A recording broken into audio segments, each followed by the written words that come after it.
Hi, my name is Jordan. I'm an English teacher at Brno, and I'm originally from Canada, but I moved here with my partner in June because we wanted to experience a new culture and also be closer to some of our loved ones. When I'm not teaching, I really enjoy hiking, traveling, cooking, baking, doing yoga, doing crafts, watching movies, you name it. I'm honestly up for trying any new hobby. And I also enjoy spending time with my friends, my family, and my partner.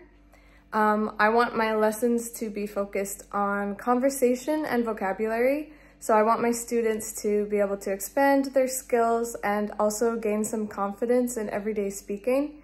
I want it to be fun, and I want it to be comfortable and relaxed so that people feel confident enough to ask questions and to make suggestions based on their needs.